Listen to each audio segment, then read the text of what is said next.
Welcome po sa ating vlog sa Cusinary Sisters. Today's video ay gagawa po ako ng kani salad. At ito po yung aking mga sangkap na gagamitin para sa ating kani salad. Po ang mga sangkap para sa ating kani salad. Ayan po. Mayroon po tayong pipino at carrots. Yan, pinag-alo ko na po yung pipino at carrots. Tapos mayroon pong lettuce, kernel corn, mango. Yan, para sa ating pag-topping sa ating kani salad. At lalagyan ko po ng mango, yung kani salad. Tapos meron po tayong sesame oil, cheese, salt, honey, lemon, tapos crab sticks, mayonnaise, at ito po yung pang-partner namin sa aming kani salad. Ito po ay parang fish crackers. Pina-fry po ito. Itong kani salad po pwede po nating i-partner sa fried fish, fried chicken. Ito na po, titipla na po natin ang ating kani salad. Po, ilagay na po natin sa isang lalagyanan yung pipino at saka carrots.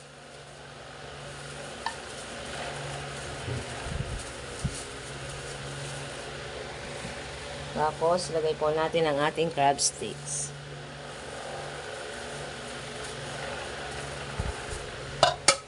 Susunod ang ating kernel corn. Tapos, yung ating lettuce.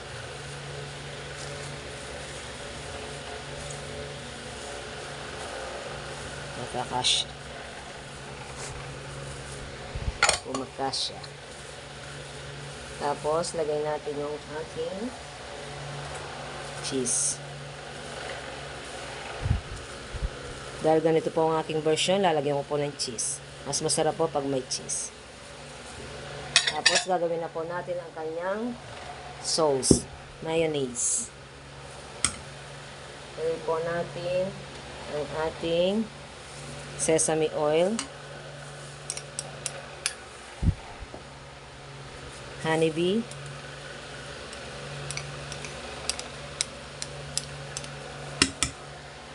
tapos gawin po natin ng konting asin.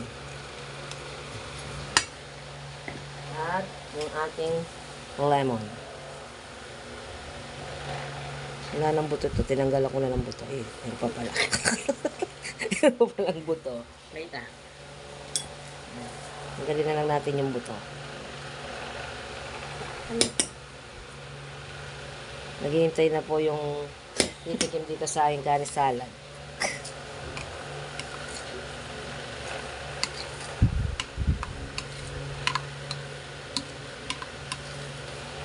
Masarap po ito. Hindi lang masarap, kundi masustansya pa. Mas masarap po ito kung yung Korean mayonnaise yung gamitin nyo. Mas masarap po yun. Kaya lang, dahil mahal yun, nagtitipid ako, Ladies Choice mayonnaise na lang ang aking ginamit. Masarap din naman yung Ladies Choice mayonnaise. Dapat Korean. Dapat Korean po. Korean. Ang mayonnaise. Ano? Medyo mahal. Mga mali. Pero masarap din naman ito. Manyaman po ang kani salad.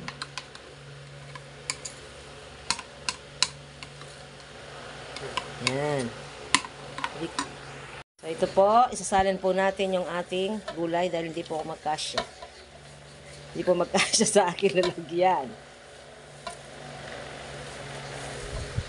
2 carrots lang po ito tsaka isa pipino.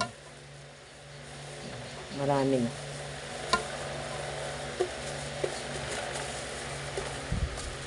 Yan. Yan. Tapos lagay po natin yung mango. Wow, sarap. Tapos tayo. Tapos yung mayonnaise.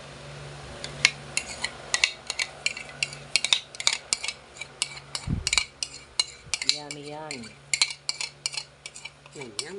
Manyaman po yung kani salad. Hindi lang masarap, kundi masustansya pa.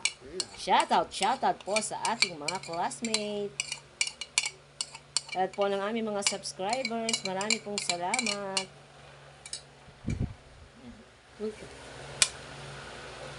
Ito na, lipag-topic siya ito. So, dahil Ayan ko niya, kamayan ko niya. Para magogo yung masalesa. Kamayan na lang natin. Nakagwantis ako. So, yan. Pwede na pong iserve ito, pero bago yan, ipapry muna namin ang aming, hindi ko alam anong pangalan nito. Papa! Wait lang. Ito po yung pangalan niya. Papa, galing sa Qatar. Parang fish crackers po ito. Masarap po ito. Ipapry muna namin ito.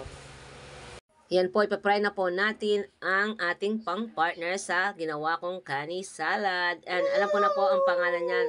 Ang pangalan po niyan ay Papadam. At yan po ay gawa sa India. Yan po ay galing sa Qatar at dala-dala po ng aking asawa. Yan. Ang lasa po niyan ay maalat-alat at amoy shrimp po. Yan. Kapag ipinray mo po siya, napakalutong, napakasarap. Kaya masarap pong i-partner yan sa kani salad. Sa gulay po, masarap i-partner po yan. Parang pag pinray mo po siya, lumalaki. Parang fish crackers po yan. Yan. Ang pangalan po yan ay Papadam Crackers.